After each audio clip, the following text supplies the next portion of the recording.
Chapter 71, Sin City, 5, Doomsday Spiritual Artifact Master. Who is going this time? There was a significant difference between the elevator to the death prison and the elevator into the city. The elevator into the city appeared silver-white on the surface, with a large and spacious interior and accompanied by crisp prompt sounds. On the other hand, the interior of the death prison elevator was pitch black, resembling the open mouth of a beast. Stepping inside felt cramped and claustrophobic. Under the threat of hundreds of heavy weapons, Sucha slowly entered the elevator. The oppressive feeling like a thorn in the back finally disappeared. The particle cannon retracted its barrel and disappeared back into the shadows. Artificial light sources and the sky reappeared, and the underground city returned to calm. Sucha looked inside the elevator at the floor index. There were no buttons on it. A black number slowly appeared, -1. Suddenly, the elevator cabin plummeted rapidly, and a strong sense of weightlessness hit Sucha. He quickly stabilized himself. After about 10 seconds, at a depth of 50 meters from the sea surface, the elevator arrived at the death prison. The elevator doors slid open slowly, revealing two sturdy fences in front of Sucha. A man wearing a black uniform and a police cap stood behind the second fence and said to him, "Your name is Sucha? I am your supervisor, Kunbu." Sucha took a small step forward, but Kunbu immediately stopped him and scolded him sternly, "Did I tell you to move?" Sucha stopped moving, remained silent, and slowly clenched his fists. "Are you mute? Say, 'Yes, sir,'" Kunbu said coldly. "Yes, sir," Sucha replied with a sour expression but obediently. Kunbu snorted lightly, not entirely satisfied with the expression, but didn't continue to pick at it. "Listen carefully. After the first fence opens, turn left to get your tag, then go to the room on the right for inspection. Understand?" Sucha nodded slightly. "Understood." Kunbu narrowed his eyes. "Did you forget what I just taught you?" Sucha raised his voice. "Understood, sir. Go." The fence opened slowly, and Sucha walked to the left as instructed, covertly observing the surrounding environment. At the end of the road, there was a small window with a countertop holding a tag. Sucha looked down and saw that the bars on it were all gray, indicating his crime record. Kunbu's voice came through the corner speaker, "Put on the tag." Sucha hesitated for a moment, extended his finger, and prepared to pick up the tag. The moment he made contact, he felt an extremely uncomfortable and chilling sensation. The consciousness in his mind was scattered, as if his body and soul had drifted away from him, leaving behind a sense of emptiness in the whole world. This feeling was fleeting. Sucha quickly regained his clarity. However, his mental acuity realized that he was being monitored, not by a camera on the wall, but deep within his consciousness, being fiercely watched by a pervasive and ever-present gaze. As long as he committed another crime, this force would manifest and compel him back to the death prison. No wonder the convicts in the death prison didn't need to wear shackles. From the moment they received their criminal record, they became lifelong prisoners. The power in the criminal record was currently beyond his control. He could only turn back and think of a way to resolve it. Sucha put on the identification tag and followed Kunbu's instructions, turning right and entering the room in the opposite direction. The structure of this room was somewhat similar to an interrogation room. Kunbu still observed him from behind a barrier, pointing to an empty basin on the ground. The death prison implements zero-entry management, and no personal belongings are allowed. Take off your clothes, all of them, and put them in the basin. Then go into the inner room for a shower and come out for inspection. Remember, you only have 5 minutes. Sucha swiftly began to undress.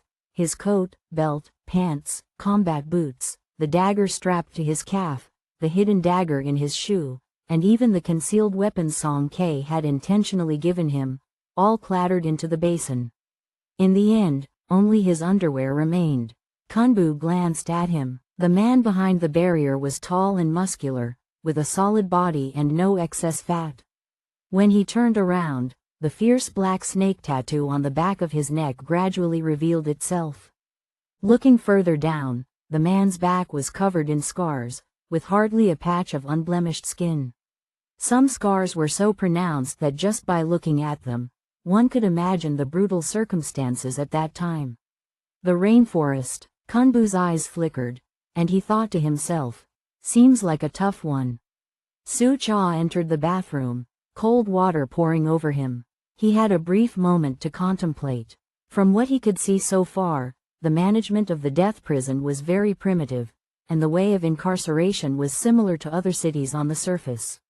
Aside from ubiquitous surveillance and the unique underwater location, there were few traces of technology here. The existence of the criminal record was like an astonishing bug, completely surpassing the overall level. The 3-minute cold shower ended, and Sucha went into the inner room to undergo a machine scan and change into prisoner's clothing. He then returned to the initial room. Finally, the second barrier in front of him opened. Kunbu sat at the desk, opening the recently delivered file box and reviewing his information. What crime did you get in for? It should be damaging public property. Sucha thought for a moment and said, not entirely sure. Damaging public property? Kunbu quickly flipped through a few pages. Second floor confinement, 1-month sentence, must pay a fine of 130,000 alliance coins before release. It was personally issued by Warden Shi. What did you destroy to get such a heavy punishment? The city elevator. No wonder. That's Warden Shi's money bag.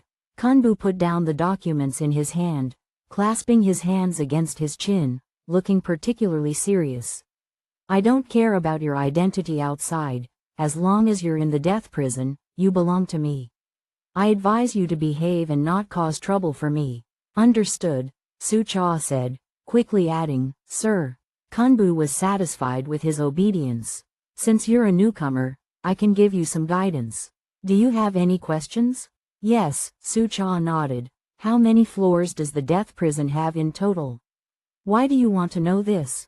Kunbu asked. Just curious. Excluding the activity floor between 6th and 7th floors, the death prison has a total of 18 floors. The further down, the longer the sentence. Kunbu disdainfully glanced at him. Kid, stow away your curiosity. Believe me, below the 7th floor, even understanding is a form of pain. Why am I on the 2nd floor? Sucha asked. Kunbu thought he was complaining about the long sentence, and answered unexpectedly detailed. For a regular charge of damaging public property, at most, you'd stay on the 1st floor for 10 days to half a month. But your charge was issued by Warden Shi, and since he suffered a financial loss, he won't let you off easily. Warden Shi? Sucha recalled the cold voice when he was arrested. Kunbu explained, the death prison is jointly managed by 3 wardens. Warden Shi is primarily responsible for floors 1 to 6, Warden White for floors 7 to 12, and as for floors 13 to 18, they are under the jurisdiction of Hades. Just as Sucha was about to speak, Kunbu interrupted him. I advise you not to inquire about Hades's matters. His gaze fell on Sucha's identification tag, implying something. Hades knows everything. When you know about him, he also knows about you. Any other questions? Kunbu closed the file box. I'll have you taken to your cell. I have another inmate to attend to. Is there any way to shorten the sentence? Sucha asked. 1 month was too long. His original plan was to spend a week understanding the internal situation of the death prison, then go out and meet up with Song K and the others. Kunbu smiled. You're quite experienced. Yes, the sentence can be offset through labor, with a maximum of 8 hours per day. If you work actively, you can probably reduce it by half. Sucha asked, what kind of labor? Kunbu's smile became intriguing. A new drug test subject in the laboratory, a sandbag in the black boxing training hall, a sand filler in the undersea tunnel, and a dust collector in the mechanical room. Let's see how long you can endure. Which type of death are you inclined towards? Sucha. Guided by Kunbu, Sucha arrived at the 2nd floor. As soon as the elevator door opened, countless pairs of gloomy eyes immediately turned towards them. Some were inmates, and others were patrolling prison guards. The entire second floor resembled a massive assembly line factory. Just looking at the space, it was even wider than the trading street, with a large number of prisoners laboring at each station. At 6 a.m. every day, the labor list is updated. Sign up first, then go to the designated location to swipe your ID badge for entry, Kunbu explained as they walked. You must reach the labor point before the countdown ends. Don't wander around on the way. We're here, go in. Kunbu stopped in front of a cell, unlocked the door, and pushed Su-cha in. Behave yourself and strive to get out as soon as possible. The next day at 5:50 a.m., Su-cha opened his eyes on time. He got off the narrow single bed and waited quietly at the door of the cell. Exactly at 6 a.m., the labor list was updated. Su-cha quickly selected boxing companion, or commonly known as the sandbag. The cell door automatically opened, and Su-cha headed to the black boxing training area, memorizing the route along the way. Once there, he put on his gloves and began 8 hours of labor. The labor was quite simple, getting punched. Su-cha had his hands up in front of his face, defending diligently, keeping an eye on the surroundings. His mind was elsewhere. The boxer across from him kept missing, growing increasingly frustrated and resorting to all sorts of underhanded moves. Su-cha grew annoyed and retaliated with a punch. The boxer was hit on the bridge of the nose, flying backward and crashing onto the ground, instantly unconscious. The noise around them quieted down. A guard rushed over and yelled at Su-cha, "What are you doing? Trying to fight?" Su-cha tried to explain, "No, officer. I assigned you to be a sandbag, not to hit people. Go back. Today's labor time is null and void." Su-cha. He reluctantly took off his boxing gloves and turned to leave. The look of frustration vanished in an instant as he walked out of the gym. Su-cha's eyes were calm as he silently slipped into the shadows. The various cells on the second floor were well organized, with clear division of labor on the assembly line, and there was no sign of any anomaly for the time being. Suddenly, a dark red elevator in the corner caught his attention. Su-cha's expression changed slightly. Was this an elevator for the internal floors of the death prison? He stealthily made his way toward the target. The elevator doors were tightly closed, and the badge couldn't swipe it open. Su-cha was contemplating when footsteps approached from behind. He rolled on the ground and concealed himself in the darkness. 2 prison guards were escorting a disheveled inmate. One of them seemed to be the inmate's supervisor and was scolding him, "Look at you.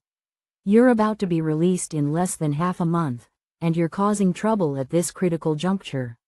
Now you've been assigned to the 4th floor for a whole 5 years. Take your time to endure it." The guard showed an adapter on his wrist, pressed it against the elevator, and the elevator slowly started moving, making the 3 figures disappear. Su-cha furrowed his brow in the darkness. It seemed that the internal elevator could only be opened with the guard's authorization. However, in the death prison, accumulating offenses allowed one to go to deeper floors. That was some new intel. The second day, the third day, Su-cha diligently participated in the labor reform. When he returned to the cell at night, he used a nail file, obtained from the gym, to draw a map on the wall. The 3-dimensional map in his mind became clearer. He was on the 2nd floor, which had a total of 12,000 cells. It was said that the 1st floor had over 20,000 cells. Based on this estimation, the total number of prisoners in the entire death prison exceeded 100,000.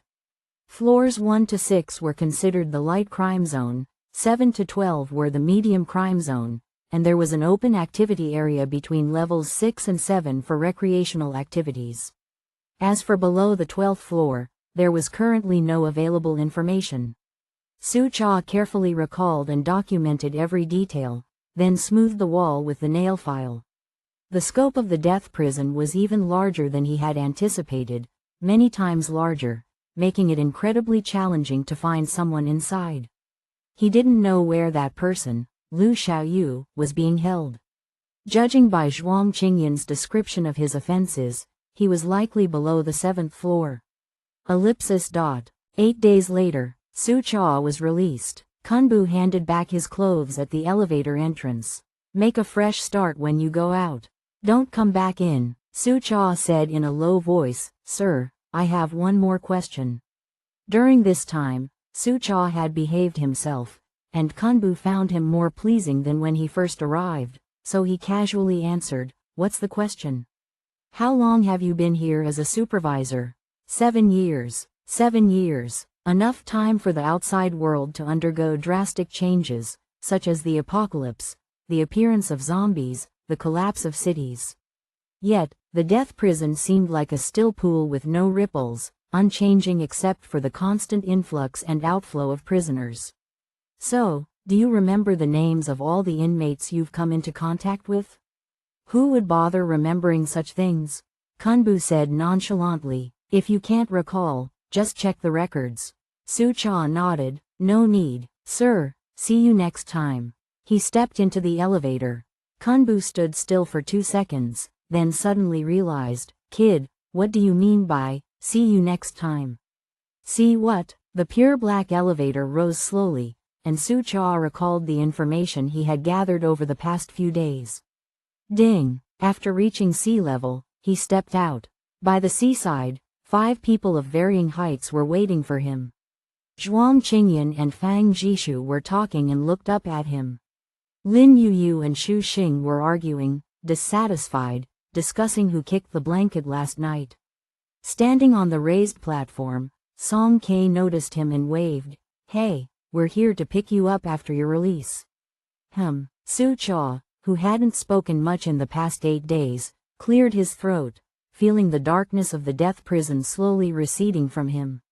He had a tracker from Song Ke in his clothes. They could track his location, which wasn't surprising. Are you hurt? Lin Yuyu asked worriedly. No, Su-cha shook his head. Let's talk at the hotel. Back at the hotel, after cautiously inspecting the room, Su-cha's first words were, There's something we've all misunderstood. The true Sin City is the death prison beneath the ocean. Only those who had been in the death prison knew that those who were released were people who had committed relatively minor crimes. As for those merciless demons with no chance of pardon, they would only fall layer by layer, endlessly plummeting. Su-cha recounted his experiences from the past few days to Song Ke and the others, then drew a map of the second floor and the activity area from memory. Truly an intelligence expert, he pieced together the fragmented clues, gradually unveiling the mysterious veil of the death prison.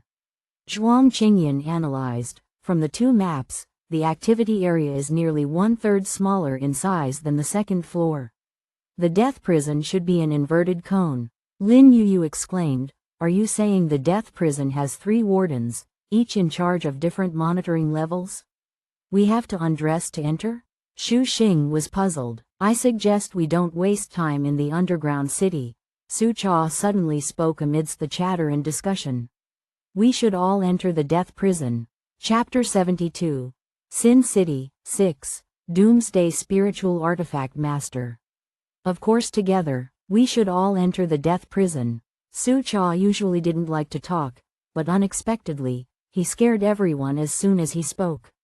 Song Ke's eyes widened, taking in a breath. You haven't had enough of being in jail, and you want to drag us along with you? The others looked at him with various expressions. Su-cha hesitated. I actually think it's a good idea. In the quiet atmosphere, Zhuang Qingyan lightly tapped the wheelchair with his fingers and analyzed calmly. These days we've been gathering intelligence in the underground city. To be honest, we haven't made any progress. Song Ke thought about it carefully and realized it was true. Since we've confirmed the person is in the death prison, it might be better to go in and look for them earlier. Perhaps there's a better chance. I have objections, Fang Jishu unexpectedly spoke, raising his tired eyes slightly. Perhaps my thoughts are more pessimistic. If everyone goes in and there's no support outside, what if things don't go as planned and we can't come out? Aren't you still going to participate in the throne race? Can you ensure finding the person and safely leaving the death prison before that? Don't end up with nothing at both ends. Though Fang Jishu's words were harsh, they were very realistic. If they entered the death prison at this time, they didn't know how long they would stay inside, and it was very likely they would miss the next round of the throne race.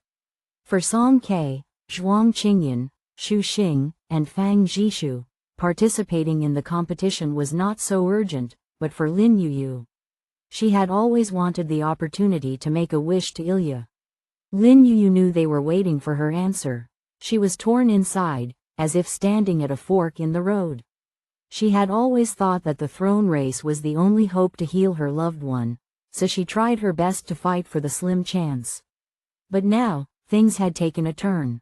Fang Jishu was an A-level healing type awakener. Should she continue to pursue elusive promises, or seize the opportunity right in front of her? Although Lin Yuyu debuted with a sweet image, her true character was decisive.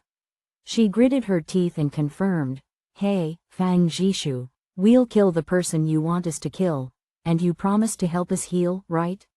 Fang Jishu stood up and solemnly nodded at them, saying, "As long as I can fulfill the obsession of this lifetime, I will do my utmost." Whether it was Zhuang Qingyan's legs or Lin Yuyu's bedridden loved one who had been suffering for a long time, healing couldn't be achieved solely through abilities. The best solution was for them to return to Tungwen, where they would have the support of top medical resources, and undergo surgery with Fang Jishu as the lead surgeon. Lin Yuyu bit her lip and nodded slowly, saying, "All right, I'll give it a try. Isn't it just going to jail? Just the 18th floor? Our purpose in coming to Sin City is to rescue people, and we absolutely cannot return empty-handed. Even if we have to dig 3 feet into the ground at Death Prison, we must find that guy with that surname Lu." Lin Yuyu was resolute, shouting her slogan passionately, eager to charge into Death Prison. Song Ke looked stunned, gaping at her. No matter how many times she had witnessed it, she still wasn't used to it. A celebrity's image was truly fake. Zhuang Qingyan leisurely extended her hand and helped her close her jaw, which had dropped in shock. "Now that we are in agreement, let's discuss how to get in," Sucha said, pulling up a floor plan on a screen. He pointed a finger up one level, saying, "I suggest going directly to the 5th or 6th floor. The 6th floor and above fall under the jurisdiction of the same warden. We have confirmed that destroying public property will lead to arrest and imprisonment. The remaining issue is the length of the sentence. The sentence on the 4th floor starts at 5 years. As the adults gathered around to study the floor plan, Song Ke's hem was tugged. She turned around and found a distressed Xu Xing with a small, pained face. "Sister, I don't want to go." Since officially joining V587, Xu Xing had always been Song Ke's little follower. Every time she had to do something, Xu Xing would cheerfully shout, "Go go go." This was the first time he had voluntarily expressed a desire not to do something. "What's wrong?" Song Ke valued his opinion greatly, crouching down to meet his gaze and asking seriously. Xu Xing fidgeted with his clothes, hesitated for a long time, and then mumbled very softly, "Have to undress, completely, little elephant." The little boy was in the midst of puberty, and his self-esteem was extremely fragile. Song Ke exclaimed, "Huh?" She was still pondering what "little elephant" meant when Zhuang Qingyan turned around expressionless and said, "No need to strip naked, you can keep your underwear." Indeed, men understood men the best, even though Xu Xing wasn't quite a man yet. Xu Xing blinked his big eyes, and he said, "Oh," belatedly, and the frustration on his face was wiped away. Then he said happily, "It's okay, Sister Tilda, you continue with your discussion."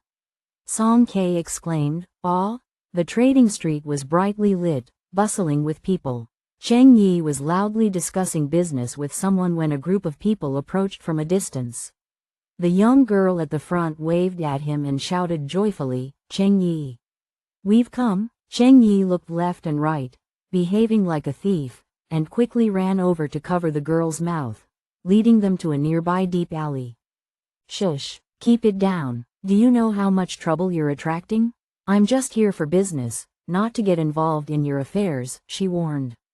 "Woo woo woo." Song K grumbled. Cheng Yi released her hand and casually twirled her long purple highlighted hair with her finger. What do you want with me? Same rule applies. No crystal, no deal. Mysteriously, Song K took out a green crystal, one they had snatched from Gaeta in the desert. Cheng Yi paused her hair-twirling gesture, revealing a longing expression. Wherever Song K's hand moved, her gaze followed, fixated on the crystal. Business, do we have a deal? Song K asked. Deal, deal, deal. Of course, let's do it. It seems like a big deal. Hee, Cheng Yi exclaimed excitedly, rubbing her hands. Do you know what kind of crime would land you a minimum of 10 years in prison? Song K asked seriously. Huh? Cheng Yi doubted if she heard correctly. What are you saying? Prison? And starting from 10 years? Are you guys all right in the head? Her gaze swept across the 6 people, noticing Su Cha and the badge on his shoulder. Cheng Yi suddenly understood and pointed at him, aggrieved. Didn't you just go in for a whirl? How come, addicted to prison already? Still trying to fool your companions to join you? I have to say, you're really morally deficient. Su Cha, there was no way to argue. Song K smiled lightly. It's not about him. We're going there on our own. Cheng Yi couldn't quite comprehend. Why were there people eager to go to prison? But, regardless of what they were thinking, turning down business opportunities would be foolish. She lowered her voice conspiratorially. You want to all go in? Not impossible, just have to create a bit of a commotion to get out. Do you know there are 3 wardens in the death prison? Song K nodded. Su Cha had already informed them of this information. Here's something you probably don't know. A warden surnamed She loves money more than life. He stays in death prison all year round but still finds ways to amass wealth. Warden White is stern and violent, readily resorting to whipping and punishment. In his hands, the prisoners' lives are worse than death. Cheng Yi licked her lips, maliciously speaking ill of the wardens. But I suggest you start with Warden She. After all, you have a criminal record. If you handle it well, not just 10 years, even 20 or 30 years won't be a problem. I guarantee you'll enjoy your stay. Song K responded with an understanding, and suddenly realized something was off. Although there were 3 wardens in the death prison, Cheng Yi had almost ignored the one named Hades without much thought, and the topic was deliberately ended.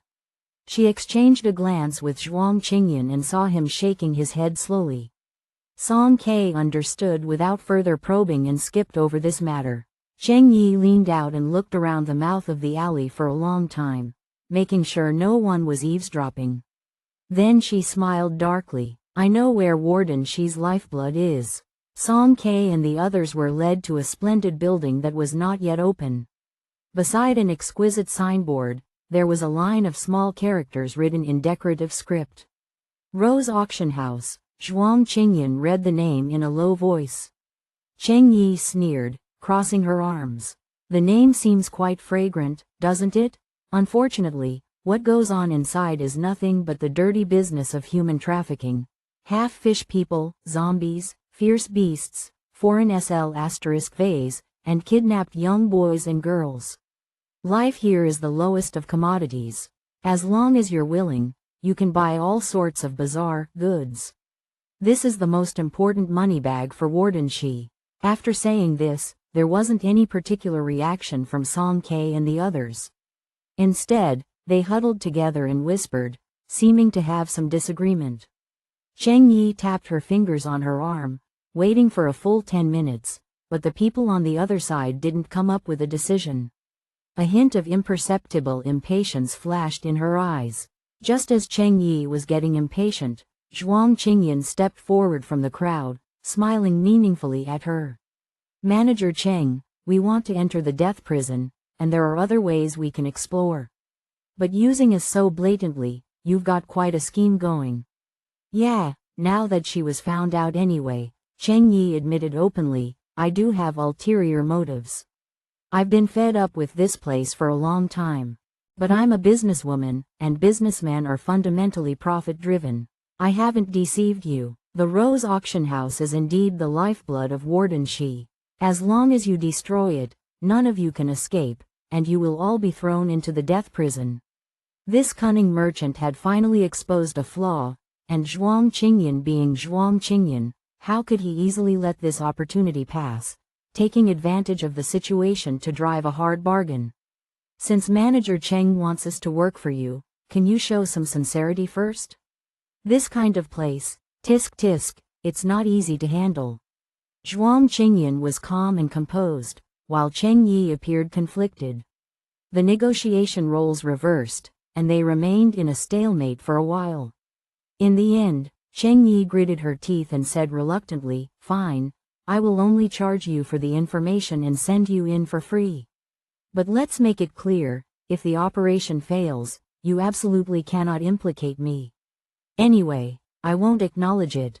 At 10 o'clock in the evening, it was the most bustling time in the underground city. Cheng Yi, dressed in a sequined suit, walked into the Rose Auction House with a handsome man, his hair tied in a bun at the back of his head. The security guards at the entrance stopped the two of them, asking for an invitation. Cheng Yi took out a black card with gold embossing from her wallet and handed it to the security guard. After careful verification, the security guard looked up in confusion. "Miss Li, there's only your name on it." Cheng Yi moved her finger slightly, and a delicate auction paddle with the number 38 appeared. Participants in the auction could bring one companion, as per the rules of the Rose Auction House. The security guard didn't inquire further and immediately allowed them to pass. Once inside the venue, Cheng Yi lowered her voice and asked, "Have your people all entered?" Fang Jishu, with drooping eyelids, said nonchalantly, "No need to worry. They should not fail." Cheng Yi managed to obtain 2 invitations, one for Zhuang Qingyan and the other for herself. She brought Fang Jishu in, stating that, in her opinion, Fang Jishu was the only man among them who appeared relatively normal. After all, the others. One was a disabled person in a wheelchair who always had a cunning smile, one was a violent and icy guy, and then there was a little radish head. They were just too conspicuous, not at all low-key. The two found their seats, and Fang Jishu observed the surroundings. The furnishings here were ordinary. Apart from the crimson auction stage in front and the huge screen occupying one entire wall, the rest of the place looked like an ordinary auction venue. There were no visible signs of the illicit human trafficking activities being conducted in the background, indicating that the owners were quite cautious. Shortly after Cheng Yi and Fang Jishu entered, 2 more people arrived at the entrance of the Rose Auction House. A boy of about 10, dressed in a small suit with a neat tie, pushed a silver-white wheelchair forward. A languid man reclined in the wheelchair. When they approached, the man held the invitation between his slender fingers and handed it to the security guard casually. The security guard glanced down and recognized Mr. Vyacheslavsky. He was indeed a distinguished bidder. The guard nodded respectfully and without further ado, prepared to allow them inside. As they passed, another security guard hesitated, unsure whether to stop the boy pushing the wheelchair. Mr. Vyacheslavsky gave him a casual glance, his fingertip brushing over the blanket on his leg. "This child is attending to me." The security guard, having worked here for a while, knew exactly what kind of activities were taking place inside. When he heard the word, attending, he immediately understood and quickly nodded. "Yes, of course, Mr. Vyacheslavsky, please come in." Out of the security guard's line of sight, Xu Xing released his hands from the wheelchair and instantly jumped in front of Zhuang Qingyan, gritting his teeth and shouting, "You're treating me like a SLV." Zhuang Qingyan said calmly, "Be quiet. Do you want the whole place to know we're here to cause trouble? Be careful not to ruin the plan. Your sister won't forgive you." Xu Xing quickly covered his mouth, staring at him angrily. Zhuang Qingyan beckoned to him. "Come here, and push me along, little SLV." At the rear entrance of the Rose Auction House, there was a food transport passage. After the sentry finished checking, the rolling shutter door opened automatically, and a white food cart slowly entered the venue. Lin Yu and Song Ke were dressed in white waiter uniforms, blending in with the crowd and moving forward.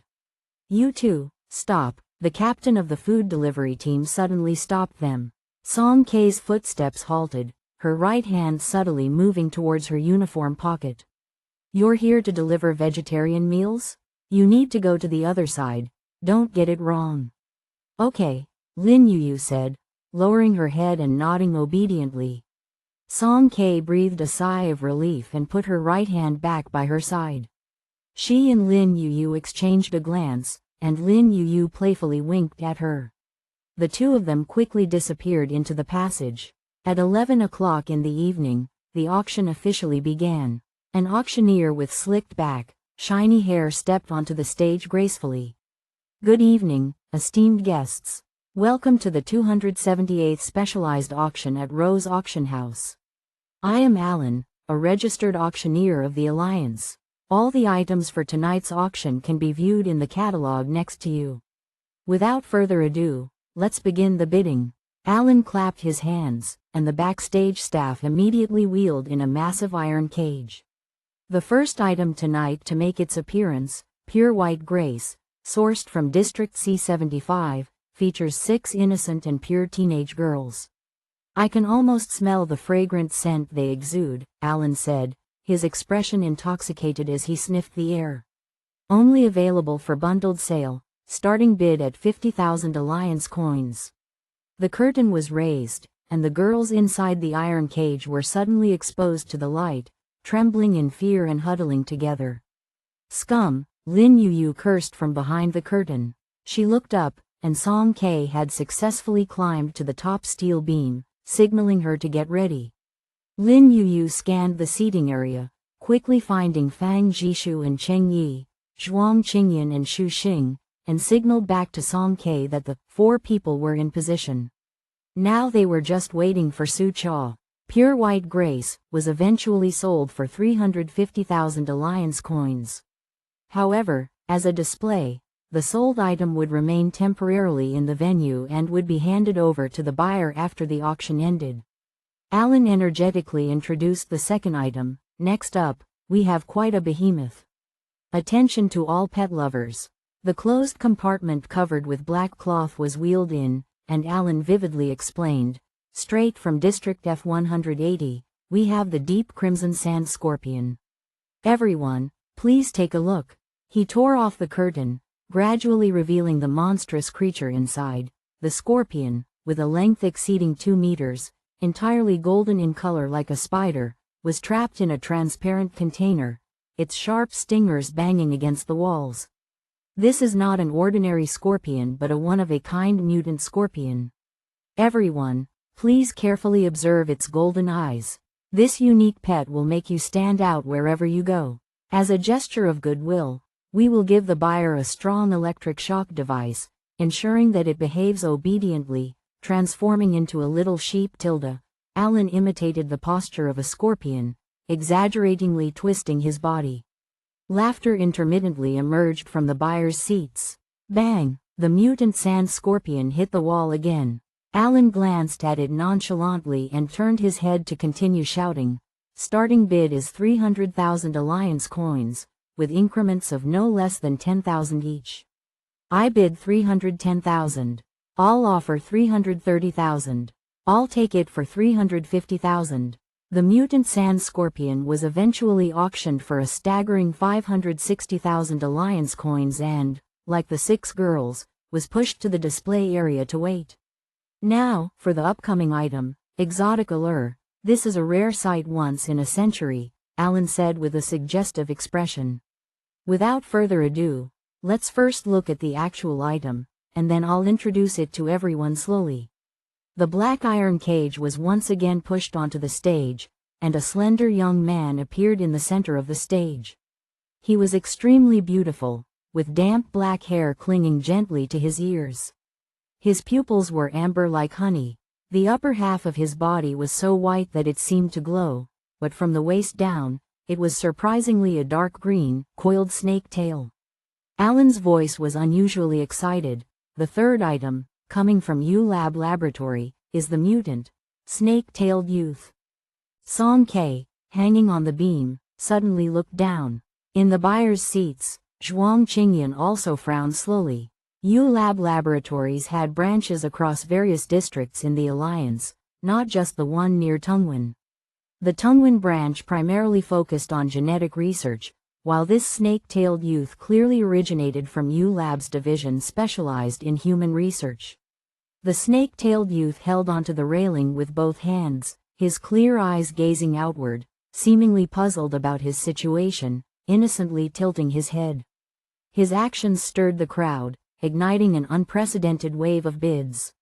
Alan could only shout, starting bid at 1 million Alliance coins, with increments of no less than 30,000. The auction paddles kept going up in quick succession, and Alan was busy confirming the bids, temporarily forgetting about the item. The snake-tailed youth curiously looked around, catching sight of Song K, who was hanging on the beam. Their gazes met, and his pupils suddenly shrank by a fraction. Song K, oh no, why was she so unlucky? She quickly made a shush gesture toward him, disregarding whether the mutant could understand her or not. Fortunately, the snake-tailed youth didn't yell. He flicked his tail lightly and nodded with a mixture of belief and doubt. Song K breathed a sigh of relief, silently praying, Su Cha, please hurry up and create some distraction. We're counting on you. 5 minutes later, a wisp of green mist subtly wafted in through the ventilation of the auction venue and quickly dissipated in the air. Song K keenly caught a fleeting use of special ability, recognizing it as Su Cha. He was in position. Song K signaled to Lin Yuyu behind the curtain, and Lin Yuyu nodded. 3 million. Any more bids? 3 million once, 3 million twice, 3 million. Alan was red-faced, and the hammer was about to fall in his hand. Suddenly, the power in the auction venue was cut off, plunging it into complete darkness. Yes, Song K silently celebrated. Following the first step of the plan, Su Cha had cut off the main power. Buyers looked bewildered, whispering to each other, thinking this was some surprise event arranged by the auction. Alongside their ears came the haunting and sorrowful song, Why do you always leave me alone in the deep night, Tilda? I can't control this longing, searching for you, Tilda. The mesmerizing song filled the ears of the crowd, gradually clouding their consciousness, making them leave their seats and wander aimlessly. Silent and unnoticed, a frost spread over their feet, slowing their movement, preventing anyone from taking advantage and escaping. Boom! A deafening noise came from above as a girl wielding a massive silver axe was smashing the ceiling, swinging her arms for another blow. Boom! The ground seemed to tremble, and the entire auction house felt like it was on the verge of collapse. Amidst the chaos, someone shouted in panic, Run! The items are out. Nonsense! How is that possible? Alan immediately protested. It was true. In the dark of the night, ghostly figures appeared at the display area, opening each cage. The 6 girls ran out in a panic. Lin Yuyu pointed them in the direction of the exit. They hurriedly thanked her and helped each other make their way towards the main door. The mutant sand scorpion also escaped and wreaked havoc inside, flames of bright yellow erupting everywhere. The snake-tailed youth moved playfully, seemingly amused. He coiled his long tail around a person and casually tossed them away. Aw! Alan let out a miserable cry as the massive tail flung him towards broken steel rods, impaling him. Ha ha! The snake-tailed youth laughed joyfully. Song K and Su Cha seized the opportunity and wreaked havoc in the auction house. Their goal was not to kill but to wreck the place. As long as they tore it down quickly and mercilessly, the death prison would surely monitor it and come to arrest them. As expected, just 2 minutes later, hundreds of particle cannons were aimed at the heavily damaged Rose auction house. Warden Shi's chilling voice came through the speakers, sounding angry and cold. Everyone inside the auction house, you're all under arrest. Drop your weapons immediately and go to the death prison to surrender now. I repeat, they did it. Song K was satisfied. Now the death prison would become very lively. Chapter 73. Sin City, 7, Doomsday Spiritual Artifact Master. The days are becoming more and more harsh. Name? I'm asking you, don't look around. What's your name? The stern-faced female prison guard slammed her hand on the table, startling the girl in the prisoner's uniform. Song K. Age? 19 years old. In the closed interrogation room, only a dim ceiling light was on. The prison guard, behind the bars, typed the name into the computer connected to the file room, pressed search, and found no information about Song K. What's your identification number? Report it. I don't. Does the Awakener certificate count? The prison guard lifted her head from the computer and sneered, we don't care about that here. Whether you have abilities or not, coming in here is the same. Anyone who entered the death prison, tagged with the crime record, was like wearing an invisible shackle. True freedom was never possible. So what if you were an Awakener? Dare to act recklessly in the death prison, and you would instantly become a mindless walking corpse. The prison guard asked again, no identification, are you a black household? From District F? Song K admitted honestly, F-177 District. The guard halted the search, opened a new file, and began inputting information. Can you tell me how many years I'll be sentenced for? Song K asked tentatively as she watched the guard type. The guard spared her a sympathetic glance. You are suspected of intentional destruction of property, with a heinous circumstance and a serious nature. According to Warden She's orders, you will be confined to the 5th floor for a sentence of 19 years and 7 months, and you must pay a fine of 1 billion Alliance coins. Song K gasped. 19 years and 7 months? That's older than her. The days were truly becoming more and more harsh. And 1 billion Alliance credits. 1 billion, was this a number that could be thrown around casually? Even if she spent her whole sentence, she wouldn't be able to come up with that much money. It seemed she had truly angered the guy surnamed She this time, and they had no intention of letting her go. What about the others with me? You still care about others? I advise you to reflect on yourself while you're in here, try to live a couple more years. The guard finished inputting her file, clicked upload, and stood up from behind the desk, saying, follow me to the cell. Get in. On the 5th floor of the death prison, Song K was pushed into a narrow cell. She looked around, and the surveillance above followed her. Apart from the single bed connected to the floor, the simple wash basin and toilet, there was nothing inside. Song K looked around curiously, walked to the door, and submitted her activity request for the next day on the screen. Then she lay back on the bed, adopting the carefree attitude of going with the flow. She closed her eyes, stretched her legs, and fell asleep. Without any fear. When Su Cha regained consciousness, he found himself in the familiar interrogation room. Kunbu sat across from him, glaring at him with frustration. Awake now? You, lad, are you serious? You've only been out for a few days, and here you are again. No wonder you said, see you next time, to me. Do you think this place is a hotel that you can visit whenever you please? His head felt like it had been hit by a sledgehammer, and a cold, numb pain reverberated inside. Kunbu's voice seemed distant and muffled, making it almost impossible to hear what he was saying. Su Cha slowly regained composure, and his vision gradually focused. The chaotic and bewildering sensation finally subsided. Criminal record. Is this the Cotard syndrome it can produce? It's terrifying. At the time of the Rose Auction House incident, all of V587 were arrested, and the others, being newcomers, were coerced into surrendering by force. However, among the buyers on site were also individuals who had completed their sentences, including Su Cha. Regardless of the number of bars displayed by the criminal record before this, they all collectively lost consciousness in that moment and staggered back to the death prison like zombies. Su Cha's memory only remained up to when the voice with the surname She sounded. He didn't remember anything afterward. Seeing Su Cha silent, Kunbu thought he felt remorse. But now, it was too late for anything. He sighed deeply with a heavy heart. Adding crime upon crime, this time you've been sent to the 6th floor, a sentence of 40 years, mandatory labor, and no possibility of reduction. I wonder if you can endure this.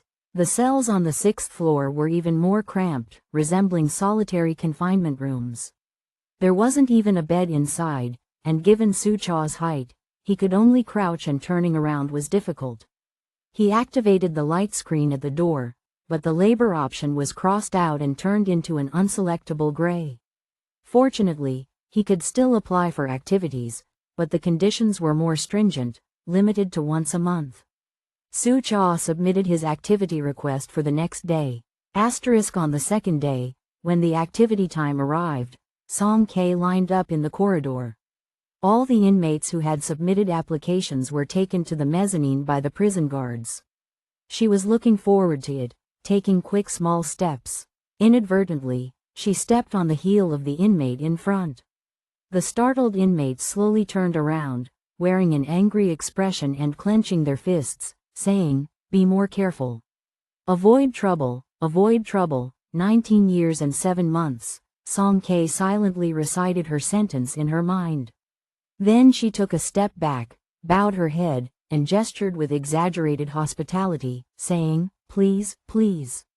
The prison guard was nearby, and the inmate scowled at her timid appearance, making a disdainful sound, and walked past with an indifferent gait. Song K breathed a sigh of relief.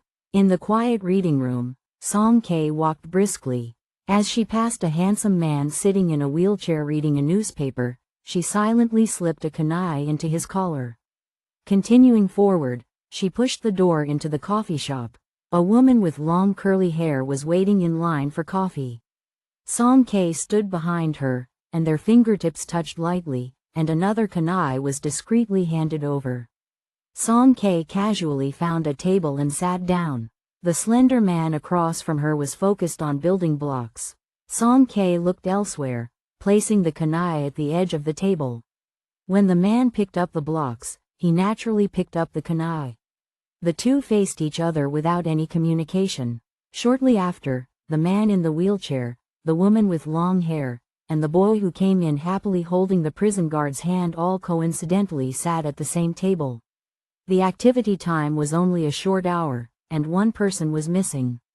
10 more minutes passed, and a young man with a crew cut slowly entered through the door and silently sat at the neighboring table. Everyone was here. V-587's 6 members reunited in the death prison. This was the plan they had agreed upon before coming in. They would gather intelligence and arrange the next steps during the 1-hour activity time. Using the act of drinking coffee as a cover, Song K whispered, "I'm on the 5th floor, where are you guys?" "I'm on the 1st floor," Shu Xing whispered back. "The 3rd floor," Lin Yuyu said, sipping her coffee. Neither of them took direct action. Shu Xing even discreetly used frost magic. Being considered suspects involved in the case along with Cheng Yi and others, they received relatively lenient sentences. Lin Yuyu was mainly sentenced to the 3rd floor for impersonating a food delivery person. Fang Jishu signaled 4 with the building blocks. Zhuang Qingyan folded the newspaper, revealing the number 4 as well. They both had forged identities and deliberately infiltrated the auction house, intentionally causing a disturbance to the scene. Hence, they received slightly heavier sentences. As Song K listened, she discreetly handed a kunai to Shu Xing. All their communication devices had been confiscated, and they had no contact devices on them. These kunai were materialized by Song K using objects she had in the cell, carefully crafted without being seen by surveillance. Her spiritual artifact could track them using mental power, functioning as a tracking device to ensure they wouldn't lose each other. 6th floor, Sucha said lastly. He was the one sentenced the most severely among the 6. The others showed expressions of sympathy, saying things like, "I feel for you, that's so unfortunate," and "light a candle for you." Song K made a subtle movement with her fingertips, and the kunai flew out. Sucha effortlessly caught it and held it in his palm. "I roughly calculated just now, there are about 3,000 cells on the 6th floor, Sucha said, unperturbed, as if he hadn't seen their various colorful expressions, and delivered the bad news that they could only move once a month. Zhuang Qingyan's gaze fell on the newspaper, and she spoke lightly, Since we are on different floors, we can conveniently split up to search for people. There are still 7 days left this month. Let's collect and summarize the information. Apart from the 2 floors that Sucha had previously investigated and the monitoring layer controlled by someone with the surname Shi, they had their people on almost every floor. Considering that Sucha would find it difficult to come out frequently and frequent meetings might attract the attention of the prison guards, Zhuang Qingyan decided to set the second gathering time for early next month, giving them 7 days, which should be enough for them to get a rough idea. All right, they all nodded. While they were talking, they heard a commotion from behind. 2 inmates bumped into each other, causing one of them to spill hot coffee all over the floor. "You spilled my coffee." The bumped inmate stared at the spilled coffee on the ground and spoke rapidly. The one who caused the collision sneered, "So what if I spilled it? If you really want to drink it, hurry up and lick it off the floor while it's still hot." The person suddenly raised his head and repeated, "You spilled my coffee." He shouted loudly, and everyone in the coffee shop heard him. "How did he provoke Jorik?" A prisoner behind Song K whispered. "Who's that?" Crazy Jorik got shocked too many times. The circuits in his head don't work well. The speaker pointed to his own head. He can only come out once a month, like clockwork, to have a cup of coffee. Although the activity floor was meant for leisure and entertainment, there were strict rules. It wasn't for the inmates to enjoy life. For example, the drinks in the coffee shop were limited to a small cup per person each time.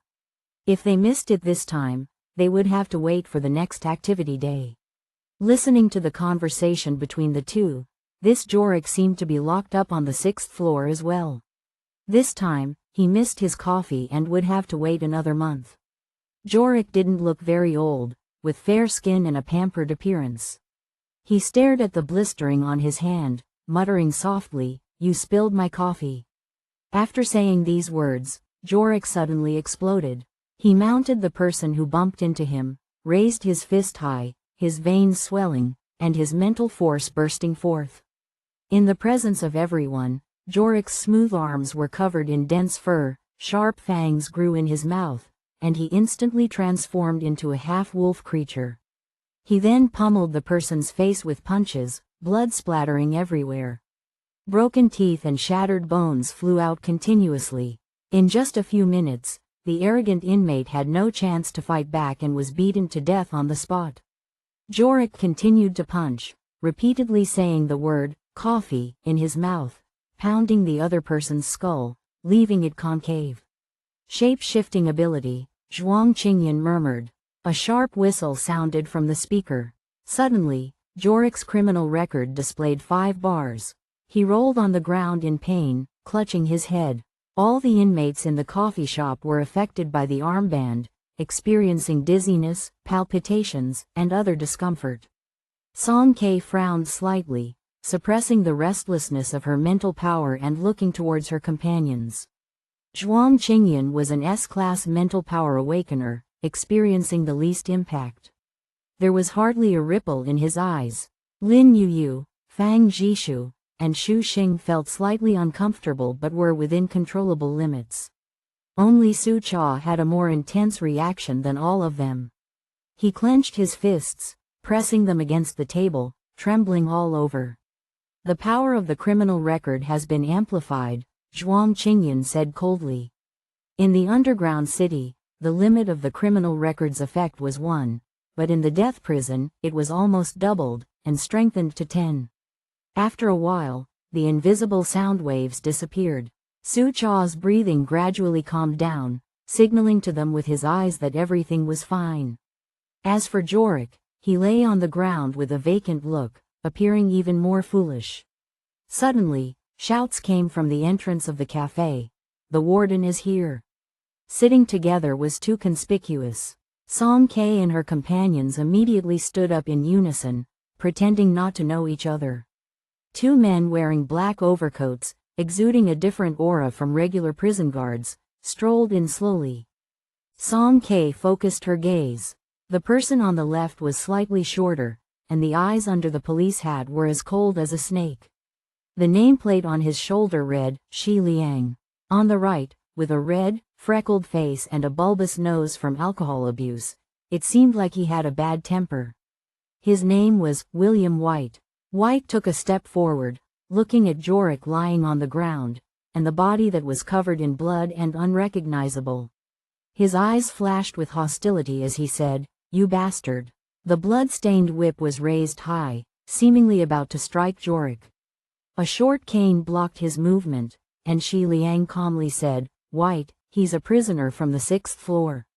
You have no authority to deal with him." In White's eyes, there was a sense of impending doom. For the 3rd time, this bastard has attacked my prisoner for the 3rd time.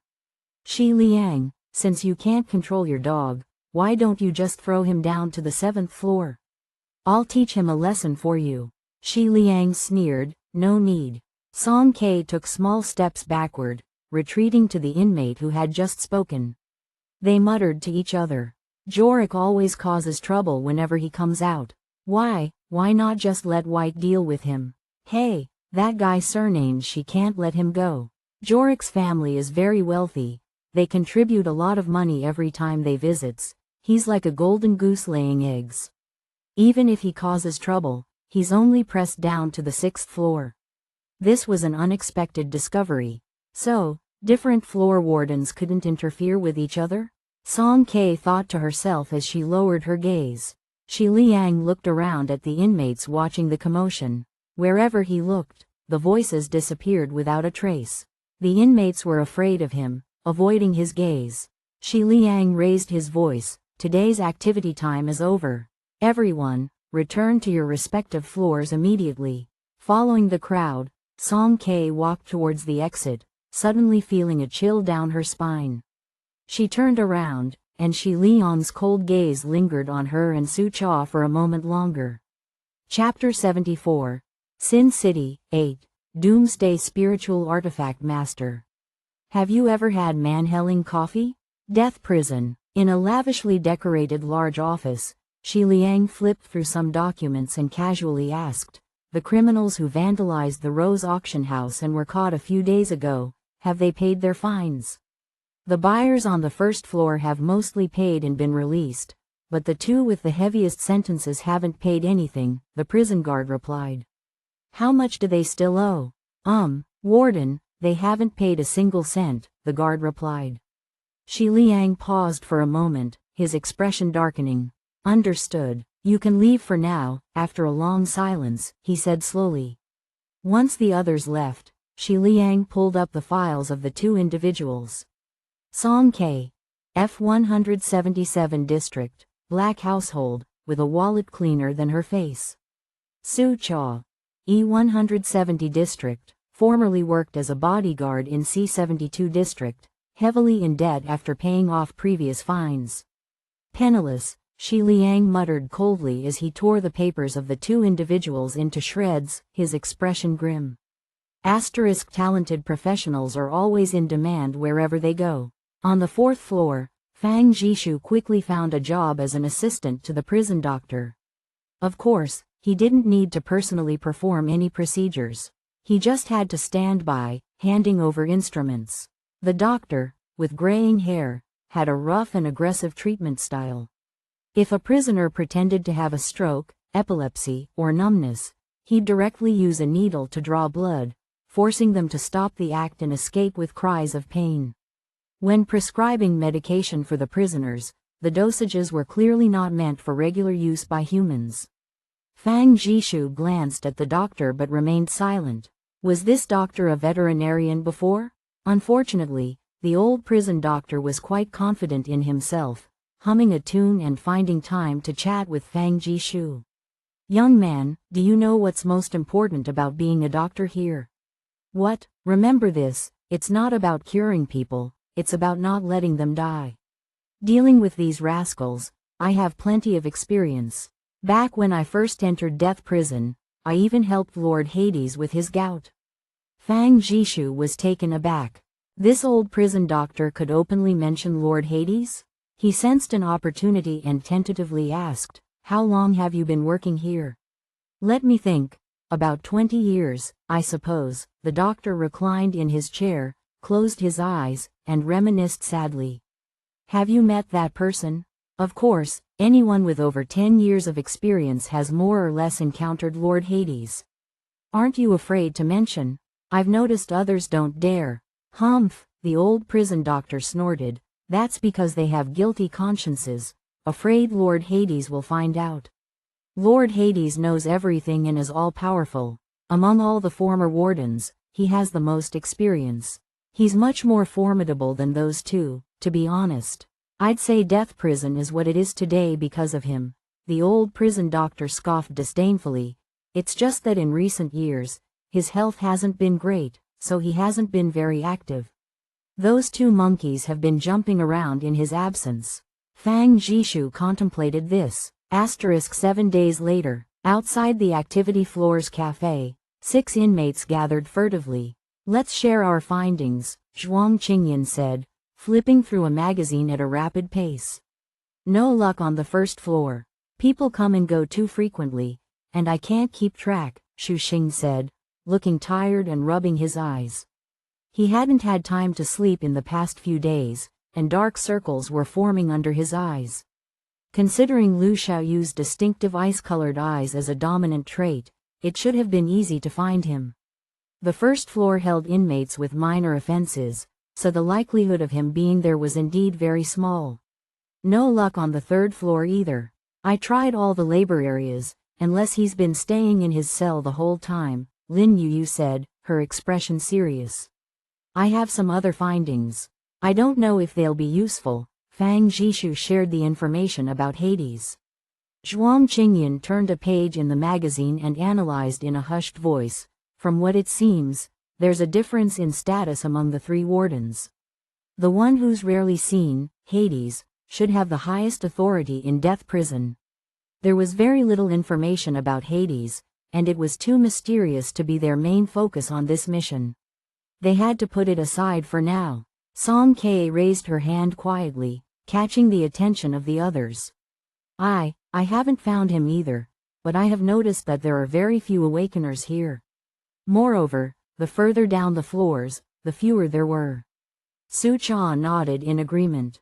Zhuang Qingyan explained, Death Prison has been around for over 20 years, but the apocalypse only happened last year. The awakening of a large number of awakeners has only been in the past 6 months. The buildings here can block cosmic rays, and combined with the depth of the underwater location, the radiation levels are negligible. So, it's normal for there to be fewer awakeners here. So, what do we do next? Song Kei asked. The 7th floor, Zhuang Qingyan said decisively, closing the magazine and settling the matter. He turned to the 3 who had spoken earlier. Not all of you need to go. You can stay up here and continue searching. While Xu Xing was a strong offense-type awakener, being young made him impulsive. Fang Jishu and Lin Yuyu were support-type awakeners and not suitable for sudden combat situations. The 3 of them understood that going along might cause complications, so they nodded in agreement. The question is, how do we get down? Su Cha asked seriously. Murder? Destruction? Song Kei suggested straightforwardly. Zhuang Qingyan dismissed her suggestion. Don't commit direct crimes, or it will activate the crime record. He pointed to his badge. In Death Prison, activating the crime record came at a great cost, and doing it frequently could cause irreversible damage to the brain. Someone like Xi Liang is very controlling. He won't let us go down easily, unless he knows that not only can we not afford the fine, but also, we're very good at causing trouble. Keeping us here would just be a nuisance. How can we do that? Song Kei wondered. I have an idea. Zhuang Qingyan gestured for the others to look into the coffee shop. Jorik had just received his coffee after waiting in line. This time during the activity day, no one with a death wish had bothered him. He found an empty table, sat down, took a deep breath, and enjoyed each small sip with a sense of preciousness. At this moment, he looked clean and peaceful, a far cry from the madman who had previously gone on a killing spree. Zhuang Qingyan stared at Jorik, a smile slowly forming at the corners of his eyes. Song Kei had a sudden realization. This familiar feeling. someone was about to have bad luck. Among all the labor reforms in death prison, being a sand filler in the underwater tunnel was undoubtedly the most grueling. This job required heavy pumps larger than one's body to suck up the sludge and sea sand along the way and then spray it outside to fill the outer rim, preventing tunnel blockages.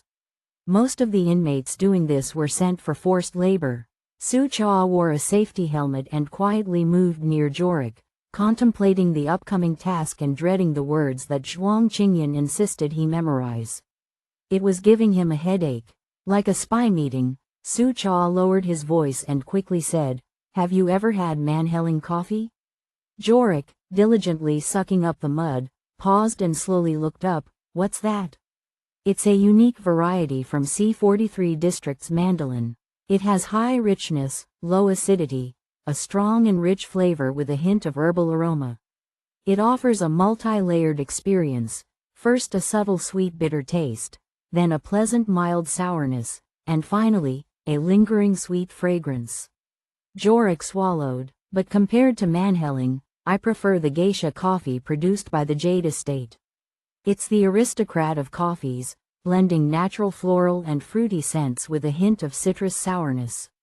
It melts in your mouth, leaving a delightful aftertaste." Su-cha recited the lines expressionlessly, cursing his exceptional memory for being word perfect.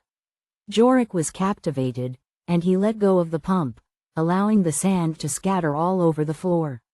"On the activity day, I want to go and have a taste." "You won't be able to," Su-cha said mercilessly. "Why?" Jorik asked incredulously. "The coffees I mentioned are regional specialties with limited production, and there's none in death prison. You've been in here for a long time, right? That's why you haven't had good coffee. The coffee on the activity floor is average. Once you've tasted the good ones, you won't want to go back." "I've been in for 11 years, or was it 13? I don't remember," Jorik muttered. Jorik had been in death prison since his youth, and because he frequently triggered the crime record, his brain had become increasingly foggy, and he had gradually lost his memory. "I can't have it, I can't have good coffee."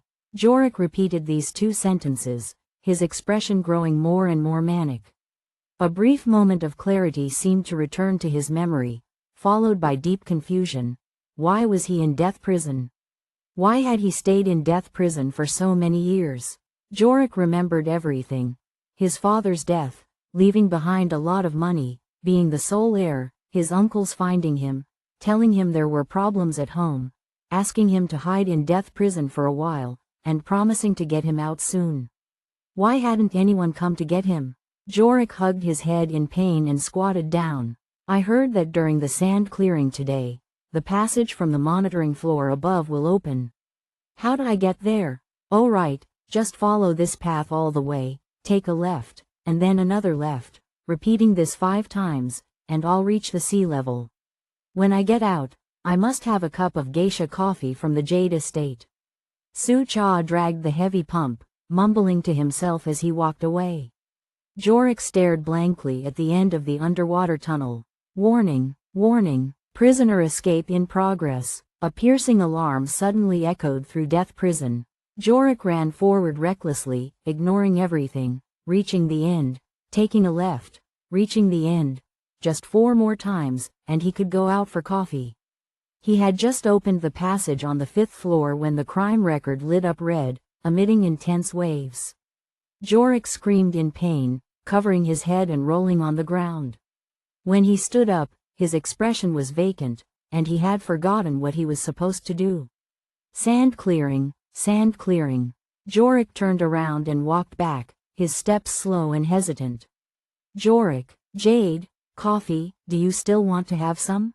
Song K arrived in time, covertly blocking the passage that Jorik had forcibly opened with her hidden blades. She called out softly to his confused figure.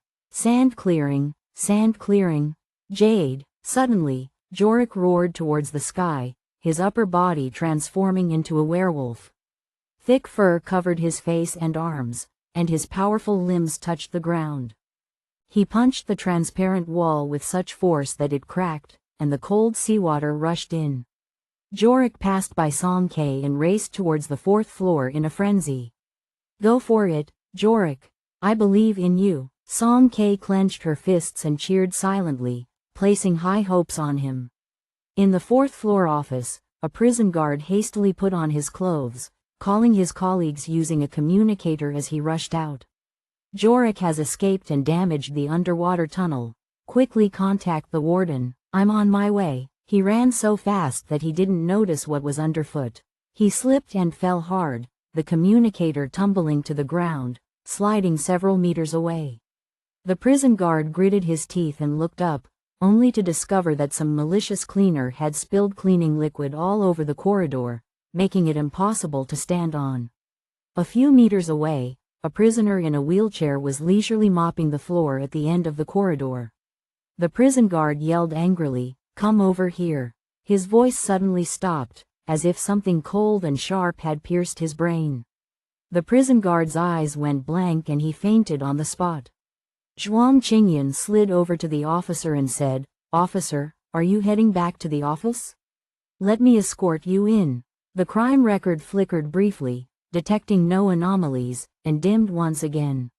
With one hand dragging the prison guard, Zhuang Qingyan reopened the office door using his privileges, closed it behind him, and strategically placed the mop to conveniently block the camera.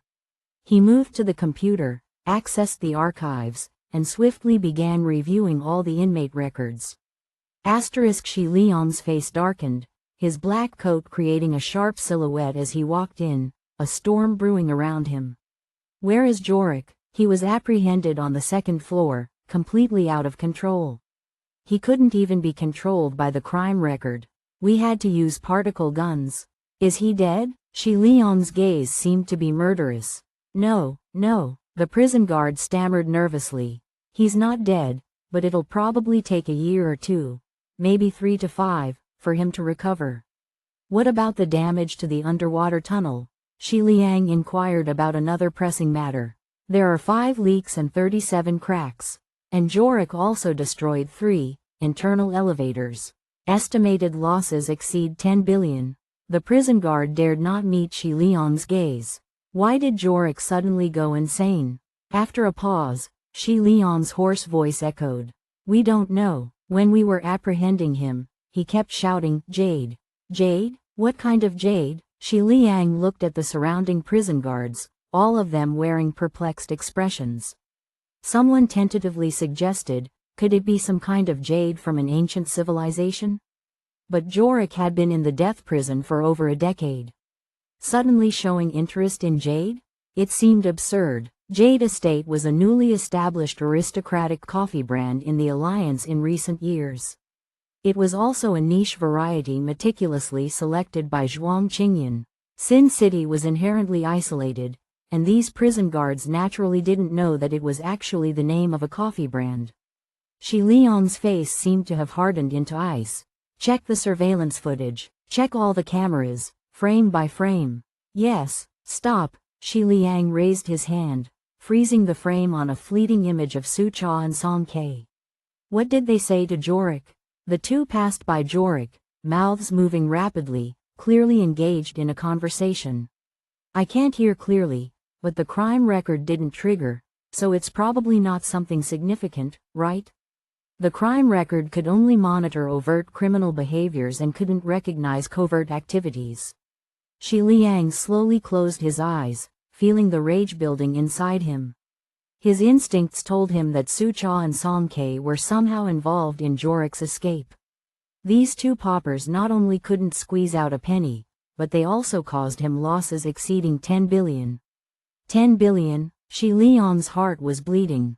Not only that, Jorik's severe injury this time meant that his relatives wouldn't let the matter rest.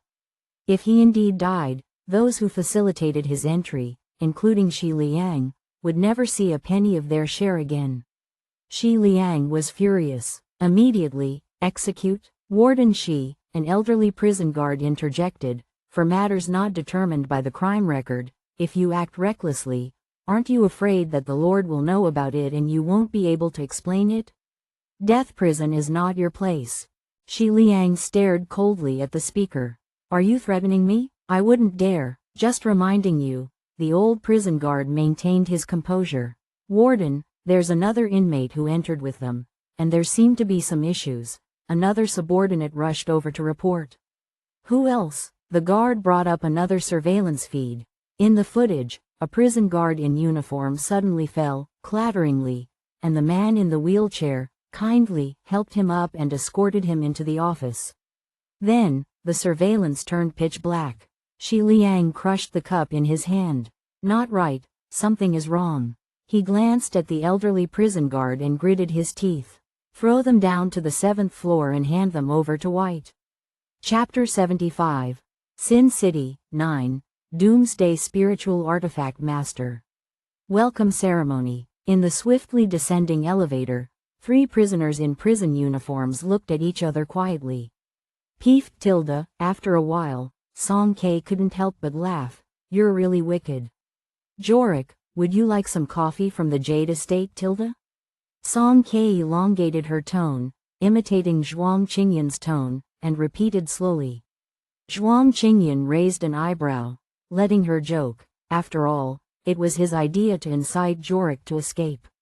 Let Su Cha go deceive people, Song K said, a shallow dimple appearing on her cheek as she laughed joyfully.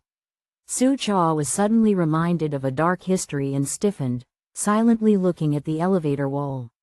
A hint of a smile appeared in Zhuang Qingyan's eyes. No choice, he's on the same level as Jorik. He adjusted his expression and changed the subject. I checked the files of all the prisoners from the 1st to the 6th floors. Lu Xiaoyu is not in there. No wonder we couldn't find him, Song K sighed. All right, let's temporarily leave Xi Liang aside. The focus now is on floors 7 to 12, under William White's jurisdiction. William White, the second warden in charge of the death prison. From the confrontation in the cafe, it was evident that he was cruel and ruthless, completely different from the cold and greedy Xi Liang. One could only wonder what the conditions were like on the cell block he managed. The elevator ride from the 6th to the 7th floor took longer than expected. After exactly 10 minutes of descending, a ding signaled their arrival at the destination, and the elevator doors slid open slowly. Just as the 3 were about to exit the elevator, their steps came to a halt. White had actually come in person. A dozen sturdy prison guards lined up, and White stood boldly in the center, a cigar in his mouth, the choking smoke rising. He stared at Song K and the others with a smirk. Welcome, poor ghosts. White clapped slowly, the sound echoing sharply in the current environment. Song K looked at him warily. Weren't they just a few prisoners who had been demoted? Did it warrant the warden personally welcoming them? I heard you made Xi Liang lose 10 billion? White laughed heartily, cigar ash falling. He took a deep drag, blew out a thick smoke ring, and pointed his whip at the 3. Good, very good. I admire your arrogance. As a reward, tonight I'll allow you to sleep well. Song K furrowed her brow slightly. What did White mean by this? What did sleep well tonight mean? White's smile hid a deeply malicious intent. My territory is not like Xi Liang's gentle playhouse. Are you ready? Take them to the cells. 3 people were forcibly separated and taken in different directions by prison guards. On the 7th floor of the prison, the number of cells significantly decreased, conservatively estimated to be less than 1,000, and the environment became even darker. The depth here had already reached the standard of the Alliance's ultra-abyssal zone, below 6,000 meters. When Song K passed by, she glanced out the transparent porthole. The seawater flowed slowly, dark and lightless, with almost no plants or animals present. Only sediment like mud and clay could be seen. The cells were as cramped as ever, without even a bed. The walls bore many deep and shallow scratch marks. Song K curled up on the floor, holding her knees tightly, and fell into a deep sleep. A few hours later, around 4 in the morning, the prison guard banged on the cell door with a baton. Get out, don't dawdle, everyone out. From the next cell came the rustling sounds, and the prisoners were all awakened by the harsh noise. Song K rubbed her eyes and sat up. She hesitated for a moment, then regained her senses, left the cell, and went with the silent crowd in the darkness, encountering Zhuang Qingyan, who was also being driven out. She pushed his wheelchair as they moved along. None of the surrounding prisoners spoke, giving the impression of walking corpses, their eyes filled with profound despair. Song Ke hesitated, conscious. Zhuang Qingyan explained quietly, knowing what she was going to ask. The two followed the rest of the group to an open area. Bright spotlights illuminated the scene, and in the center of the ground was a huge octagonal cage fight arena. The pure black mesh was stained with blood, and the base exuded an indelible dark red. The stench of rust could be smelled from afar. In the center of the arena, two shirtless prisoners were fighting. One of them seized an opening in the opponent's defense and delivered a heavy hook punch, sending the other person and their head flying. Crack, the inmate suffered a fatal blow, and blood mixed with shattered teeth sprayed out.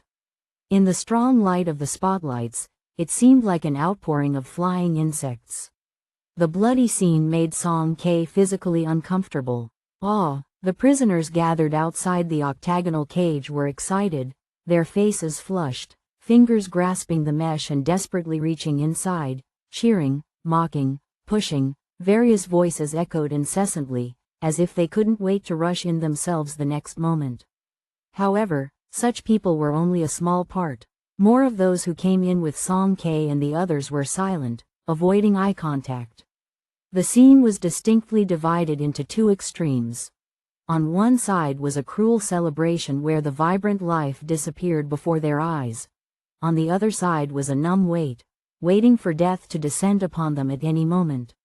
Su Cha spotted Song Ke and Zhuang Qingyan and silently approached, standing beside them. "White is over there," he discreetly pointed in a direction. Song Ke raised her eyes and looked. On the platform directly opposite the octagonal cage, White was dressed in black leather, the collar open, sitting confidently, holding a highball glass with bright red liquor matching the color of blood. "Poor little Jack, look at you. When you first arrived on the 7th floor, you were so full of life, like a little colt. Who would have thought you wouldn't even last a week? Technically, I should have sent you down to the 8th floor, but out of pity, since your head is already smashed, I'll spare you," White mocked. The man named Jack lay on the ground, white brain matter mixed with fresh blood flowing out, life long gone. White's red nose twitched a couple of times as he joyfully took a sip of the liquor, scanning the crowd and noticing Song Ke and her group. "Oh, our newbies are here." He put down the glass and stood up, raising his voice, "To welcome you to our welcome ceremony. I've specially invited all the prisoners from the 7th floor. How about that? Looking forward to it, aren't you?" The entire 7th floor. Song Ke looked around, a sea of people, almost 1,000, a stroke of luck as they didn't have to search through each cell. But what did White mean by the welcome ceremony? Were they going to step into the arena and fight? Look at those bewildered expressions. "It seems you're not yet clear on my rules," White laughed heartily. "This is the place where we do morning exercises every day. All prisoners must attend, no exceptions. The winners can stay on the 7th floor, exempt from a day's labor. As for the losers, well, I'll just have to throw them down. After all, there's a bunch of hungry lunatics down there. I have to prepare some snacks for them, right?" White grinned sinisterly. "Now that we've laid out the rules, it's time for the newbies to step up. Which one of you will go first?" Song Ke was pushed to the outskirts of the octagonal cage by unfriendly inmates, who were eyeing the trio intently. These prisoners were just ordinary people. What made White so confident? Song Ke touched the iron mesh, her palm forming a gathering of blue light, ready to transform it into a spiritual weapon. However, the light dimmed and vanished. She was taken aback, trying again to release her awakened energy, but it dissipated as soon as it appeared. Song Ke quickly turned her head and looked at Su Cha, who had a grave expression. He had also realized that their abilities were being suppressed. They couldn't use their powers on the 7th floor. "I've checked your prison records. You possess special abilities, truly remarkable," White taunted, waving the rolled-up file in his hand. then crumpling it and tossing it into the wine glass. Unfortunately, I have to disappoint you. The entire 7th to 12th floors are zero radiation zones where using abilities is prohibited. No radiation meant no available energy to utilize. Awakened abilities couldn't resonate, and their existence couldn't be sustained. For an ordinary person suddenly finding their abilities nullified, they would likely be distraught, anxious, and unable to summon the courage to deal with the situation. Unfortunately, White had miscalculated one thing: Song K and Su Cha. Even without their abilities, neither of them would easily lose. Su Cha was known for his exceptional solo combat skills, honed in the rainforest, famous for devilish training. Song K, on the other hand, had been practicing martial arts for years. Before the apocalypse, the Yu Mountain Martial Arts School held monthly competitions of all sizes, and she had never lost. Even without their powers, they were more than capable of fighting. White had just talked about the rules: whoever won on the arena would be exempt from a day's labor. But that conflicted with their goal. They were here to find someone, and staying on the 7th floor would be pointless. Song K wasn't sure how to handle the current situation and felt anxious. She lightly tapped Zhuang Qingyan's lower back. He subtly moved aside, extending his right hand and pressing down on Song K's wandering fingers. "Warden, we can participate in this welcome ceremony, but can we change the reward?" Zhuang Qingyan spoke to White from a distance. "How do you want to change it?" White stared intently at him. "A swap. If we win, let us go to the next floor." The surrounding inmates fell silent for a moment, then burst into laughter. "Did I hear that correctly?